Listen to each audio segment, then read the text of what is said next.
The truth of the share market channel में आपका स्वागत है। मैं भवनेश अग्रवाल।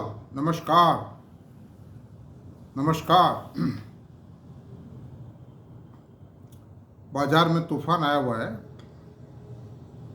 और तूफानों में जो टिक पाते हैं, जो अविचल खड़े होकर रहते हैं, वही लोग विजय श्री का वर्ण करते हैं, यानी विजय श्री प्राप्त करते हैं। कहीं पर भी आप देख लीजिए, किसी भी क्षेत्र में देख लीजिए, सफलताएं प्राप्त करना जितना आसान नज़र आता है, वास्तव में उतना आसान नहीं होता है। मुझे कई आदमी कहते हैं कि साहब आप 16, 17, 18 घंटे कायम काम करते हो। मैं किसी को ये कितना सा ही कह देता हूँ कि यार मैं थोड़ा बिजी था। आप कायम बिजी हो? वो लोग कहते हैं आप तो रिटायर्ड आदमी हो। मैं कहा यार मैं थोड़ा वो शेयर वेयर का कुछ कर लेता हूँ थोड़ा बहुत। कि शेयर बाजार में क्या काम है? शेयर बाजार में काम क्या है आपके पास? मान लो खरीदना भी हो, कहते हैं तो 2 मिनट का ही काम है, ब्रोकर को टेलीफोन करो, खरीद लेगो आप। तो खैर मैं इस बारे में कोई कुश्ती करना उनसे उचित नहीं समझता हूँ। जो शेयर का काम करने वाले हैं वो तो चलो फिर भी थोड़ा बहुत, जो रिलेटिव फ्रेंड्स हैं वो समझ जाते हैं, लेकिन जो आड़ू आदमी है वो नहीं समझते इस बात को। वो कुश्ती करने को तैयार रहते हैं, तो मैं उस कुश्ती में नहीं जाना चाहता, क्योंकि किसी चट्टान से कुश्ती लड़ना तो अपना शरीर फूटेगा भाई, क्या फ़ायदा। तो खैर एनीवे, आज वो बातें मैं पिछले वीडियो में भी कर चुका हूँ काफ़ी डिटेल में, और करते रहेंगे और होता रहेगा। जो भी घटनाएं घटेंगी, जो भी पॉलिसी पैरामीटर्स आएंगे, नई नीतियाँ बदलेंगी अमेरिका की, भारत पर वो क्या प्रभाव डालेंगी, उन सब चीज़ों पर चर्चा हम करते रहेंगे समय समय पर। लेकिन मैंने आज एक खबर पढ़ी। खबर में पढ़ा कुछ कंपनियों को MSCI इंडेक्स में शामिल किया जा रहा है। अब वो कौन सी कंपनियां हैं मैं आपको बता दूँ। एल्केम BSE है, एल्केम लैब है, BSE है, JSW एनर्जी है, जिंदल स्टेनलेस स्टील है, Kalyan Jewellers, Oracle Finance, Oberoi Realty, Voltas और प्रेस्टीज एस्टेट। ये कंपनियां हैं, मैं गिन दूं, देखो 1 2 3 4 5 6 7 8 9 companies from the almost from the mid cap space are going to be included in the MSCI index. MSCI index क्या है? Morgan Stanley capital international index. दोबारा बोलता हूँ, Morgan Stanley capital international index, MSCI index, इसमें शामिल की जाएंगी company. और ये माना जाता है कि MSCI इंडेक्स में हो गई वो कंपनी तो गंगा पार है।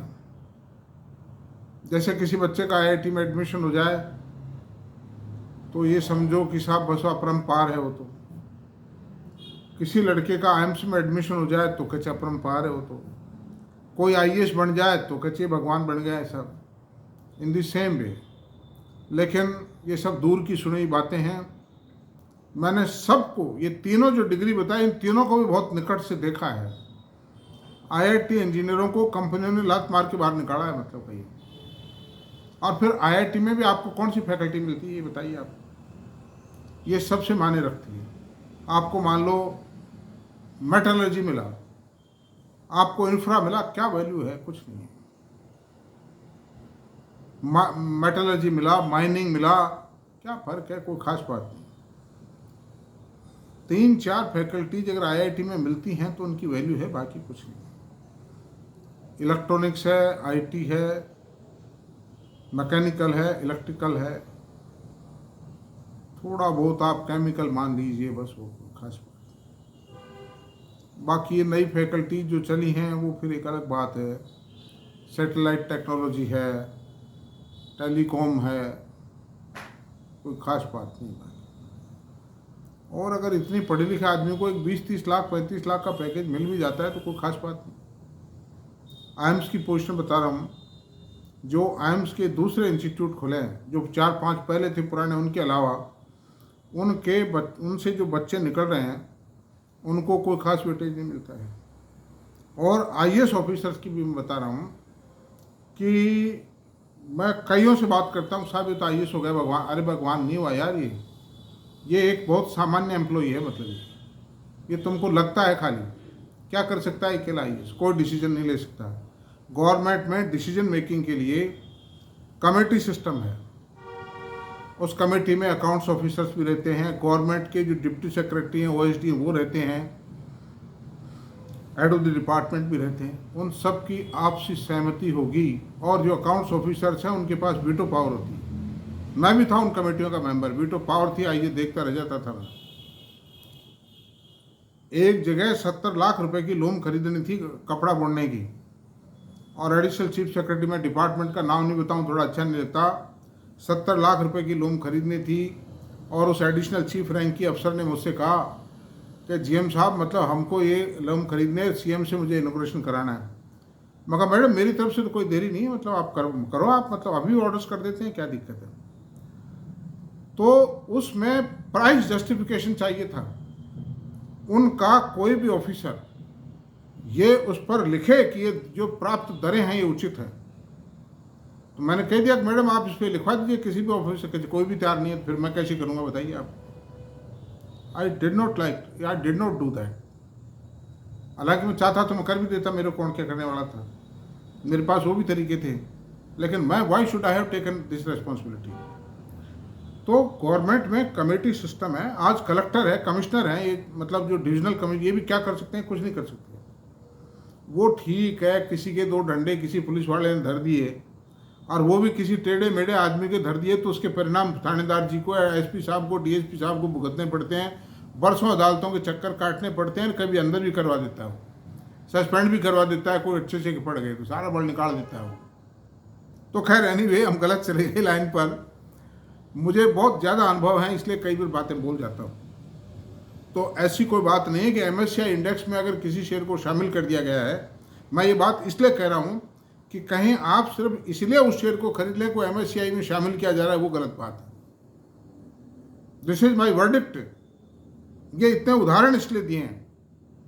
आप ये बताइए कोई कंपनी शामिल कर ली गई और एक क्वार्टर की वर्किंग 2 क्वार्टर की सही आई, या कोई शेयर मतलब उसमें टर्नओवर ज़्यादा है उस कंपनी का, और वो पॉलिसी पर वो जो ग्रोथ पैरामीटर्स हैं, फंडामेंटल पैरामीटर्स है, उन पर वो कंपनी फ्लॉप हो जाती है, फिर क्या होगा जी उसका? Will that company run? केवल एमएससीआई इंडेक्स में शामिल कर लेने के कारण ही वो कंपनी चल जाएगी क्या भाई? हैं? कंपनी के पीछे हाथ पैर मजबूत होने चाहिए, कंपनी के शरीर में रक्त का संचार होना चाहिए, मेरा मतलब कंपनी ग्रोथ देवे। वही बात है, किसी बालक के शरीर में अगर रक्त का संचार नहीं होता प्रॉपरली तो बालक ग्रो नहीं कर पाएगा। उसी प्रकार से कंपनी के शरीर में भी संचार नहीं होता है रक्त का, यानी प्रॉफिट नहीं आता है, ग्रोथ नहीं आती है, कंपनी फॉरवर्ड इंटीग्रेशन नहीं करती, बैकवर्ड इंटीग्रेशन नहीं करती, डाइवर्सिफिकेशन नहीं करती, एक्सपांशन नहीं करती, that company can not survive. That company will crash down, will decline, even it can be included in any index. मैं ये नहीं कहता हूँ हर कंपनी बैठ जाए, मेरा सिर्फ आप लोगों से निवेदन ये है कि किसी भी कंपनी को खरीदें, चाहे वो भगवान के इंडेक्स में शामिल हो, आप उसको थोरोली एग्जामिन करके खरीदें। पैसा आपका लग रहा है दोस्तों, पैसा आपका लगेगा, बर्बादी आपकी होगी, किसी का कुछ नहीं जाएगा, मीडिया का कुछ नहीं जाएगा। मीडिया में आप मीडिया का कोई भी आदमी स्टेटमेंट दे गया, मान लो टीवी पे आके कोई एनालिस्ट कुछ भी कह गया, क्या कर लो आप उसका, किसी का भी क्या कर लो। मेरी बातें बहुत कड़वी लग रही हैं, और मुझे मेरे कोई मीडिया के भी लोग और ये देखते हैं, वो गालियाँ देते हैं मेरे को, मैं आपसे बता रहा हूँ, लेकिन मैं आपके भले के लिए कह रहा हूँ, आप ऐसा ना करें दोस्तों। अंधमुनी मत की मत कहिए, अंधविश्वास मत रखिए, ब्लाइंड फेथ किसी भी चीज़ में मत रखिए। ये शेयर बाजार है, बहुत छान के 7 पुड़त में छान के पीजिए उस पानी को। आरओ के अंदर कितना होता है, आरओ में फिल्टर लगे रहते हैं, दो फिल्टर हैं। मेरे यहाँ जब मेंटेनेंस करने वाला जो आता है, रिपेयर वगैरह करने वाला आरओ को, तो मैं उससे पूछ लेता हूँ, हालांकि टाइम मेरे पास इतना नहीं रहता कि मैं उसके पास खड़ा हुआ, हमारी मैडम ही करवाती हैं ये सब व्यवस्थाएं, वही देखती हैं, मेरे पास कोई समय नहीं है इन चीज़ों के लिए। लेकिन as a matter of eagerness I stand there for 10-15 minutes, और मैं उससे पूछता हूँ, यार एक बात बताओ, ये पानी छन के आता है? कहते बाबूजी इसमें छन के आएगा, आप चिंता मत करो, और ये फिल्टर ही काम करते हैं। ये पानी जो आपको शुद्ध पिला रहे हैं, फिल्टर ही पिला रहे हैं आप। तो इन द सेम वे अच्छी तरह से छानबीन करके, कपड़ छान करके कीजिए आप कंपनी का रिजल्ट देखिए। कंपनी के रिजल्ट के नीचे जो नोट्स लगे हैं उनको पढ़िए, कंपनी की कॉन कॉल को सुनिए, कंपनी की एनुअल रिपोर्ट को पढ़िए, और गूगल पे कंपनी के प्रोडक्ट की क्या पोजीशन है, उसके कॉम्पिटिटर कौन कौन है, उन सब चीज़ों को देखिए। अब आप देखिए कि $100 करोड़ का, ठीक है, ये जो शेयर शामिल हो रहे हैं उसमें 5 शेयरों की डिटेल आई है, मेरे हाथ लगी। उसमें $100 करोड़ की बाइंग आई। $100 करोड़ का मतलब 8,500 करोड़। 8,500 करोड़ रुपए से इस शेयर बाजार के महासमुद्र में किसी शेयर की तंदुरुस्ती कायम रह सकती है क्या लगने से? वो भी 5 शेयरों की, 5 की डिटेल है, यानी 1,500 करोड़ रुपए लगने से उस शेयर की हेल्थ कायम रह जाएगी क्या? मतलब एक आदमी आएगा, खट 5,000 करोड़ का माल बेच जाएगा उसमें। ये लाख 50, 1.5, 2 लाख करोड़ की मार्केट कैप की कंपनियां, इसमें 1,500 करोड़, 2,000 करोड़ रुपया और इन्वेस्ट हो जाए, कितना फर्क पड़ेगा भाई? ये सब एनालिसिस करने की जरूरत है। ये सारा मीडिया नहीं करता है। मीडिया आपको भंग मिला हुआ पानी, ठंडाई पिलाता है, भंग की ठंडाई पिलाता है कि ये MSCI इंडेक्स में शामिल हो गई है कंपनियां, उसी समय खरीदारी चालू हो जाती है ट्रेडर्स की, क्या ले लो, और घंटे आधे घंटे में बेचारे पैसे दे के चले जाते हैं, वो घाटा देते हैं। स्टॉप लॉस क्या करेगा? स्टॉप लॉस का घाटा तो हो ही गया ना आप। तो अंडर दीज सर्कमस्टेंसेस दोस्तों, इन चीज़ों में ना पड़ें।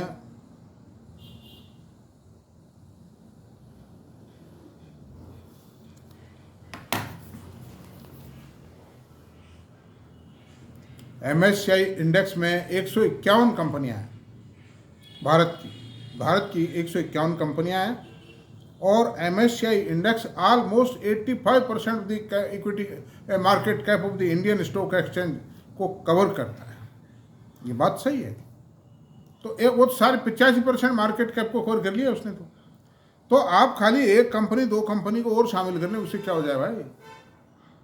सारी कंपनियां ही हैं वो तो उसमें। तो आज किसी शेयर का भाव मोटे अक्षरों में अखबार में छाप दो, या टीवी पे भी अच्छे सुनहरे अक्षरों में छाप दो, मोटे में, अट्रैक्टिव में, it doesn't mean that the share has become attractive और परफॉर्मिंग शेयर होगा वो, डजेंट मीन। ये तो सब मार्केटिंग फंडाज हैं। सीधे साधे भोले भाले आदमियों को फंसाने के तरीके हैं, लालच देते हैं, चमक दिखाते हैं उसको। बड़ी कड़वी बातें कह रहा हूँ मैं आज आपको, बहुत लोगों को बुरी लग रही होगी मेरी बात, मैं क्षमा चाहूँगा एडवांस में।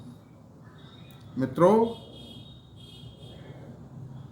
हर लाभकारी चीज़, आयुर्वेद की दवाएं ज़्यादातर कड़वी होती है, नीम ज़्यादातर कड़वा होता है, जिसको लोग सुबह खाते हैं, मेरे को भी कहते हैं खाओ, खा लेंगे, मेरे को सूट नहीं करता वो नीम, थोड़ा एलर्जिक वगैरह है कुछ मेरे को, तो दैट डजंट सूट। लेकिन बहुत से लोग नीम की कोपड़ खाते हैं, रक्त शुद्धि के लिए और भी कई तरह के फायदे हैं, वास्तव में फायदे हैं, आयुर्वेद के हिसाब से लाभप्रद है। आयुर्वेद की और सी बहुत दवाएँ आती हैं, कड़वाहट होती है उनमें भी। तो हर लाभकारी चीज़ जिसमें मूल प्रकृति के मूल तत्व मिश्रित हैं वो कड़वी हो। तो मेरी बात भी कड़वी है, लेकिन इस पर आप शीतल दिमाग से, कूल एंड काम माइंड से, फुर्सत के दिमाग में आप मेरी बातों पर विचार करना, मैंने क्या कहा। ये मेरी टीचिंग्स हैं। बहुत से लोग कहते हैं कि साहब नाम बताओ तो जाने, हम तो ये तो सब बेकार की बातें हैं। अरे कुछ सीखना भी चाहते हो कि नहीं आप लोग? मतलब या खाली सट्टेबाजी में इन्वॉल्व रहोगे? ये 10, 20, 50,000 रुपये कमा लो, क्या होना है इससे? मतलब 50 करोड़ की बात करो, 25 करोड़ की बात करो, 10 करोड़ की बात करो, 100 करोड़ की बात करो यार। मतलब वो जब भी संभव हो पाएगा जब आपको खुद का ज्ञान अर्जित होगा। पैसा बातों के नहीं आता है, पैसा पेड़ों के नहीं लटक रहा है।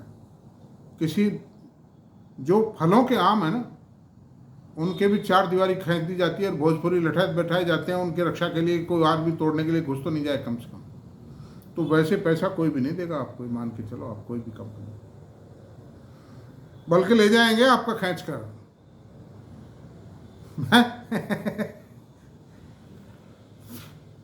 अब कई लोग ये कहते हैं कि साहब बिगनर्स के लिए अच्छे, अरे बिगनर नहीं, अच्छे पुराने मतलब जो तीरंदाज हैं उनके लिए भी हैं ये सब बातें। वो F&O का कोई सौदा कर लिया इसका मतलब वो एक्सपर्ट हो गया क्या? ये ट्रेडिंग कोई करता है इसका मतलब वो एक्सपर्ट हो गया क्या? वो एक्सपर्ट सिर्फ वो होते हैं जो फंडामेंटल्स पे काम करते हैं, फंडामेंटल्स की है सेल्फ स्टडी के आधार पर निर्णय लेते हैं। या कोई हम जैसे आदमी का कांटेक्ट हो जाए, किसी का फुर्सत से उससे बात कर लें, हम कोई मूड बन जाए तो कर लें, नहीं तो हमारे पास टाइम नहीं होता नहीं भी करें भाई। हम तो किसी से पैसे टके तो ले ही नहीं रहे कि करें ना करें हमारी मर्जी है मतलब। लेकिन ठीक है, कोई बेचारा इनोसेंट आदमी है, विनम्रतापूर्वक निवेदन करता है कि साहब थोड़ी मेरी मदद करो, कर देते हैं, टाइम होता है तो ऐसी कोई बात नहीं है। तो दोस्तों इतना ही रहने देते हैं इसको। मेरा वीडियो अगर पसंद आया हो तो प्लीज़ इसको देखें, और मेरा आपसे यही निवेदन है कि कैसे भी कंपनी हो बिना देखे ना लें। इसको सब्सक्राइब कर दें, लाइक करें, शेयर करें, कमेंट करें। Thank you very much.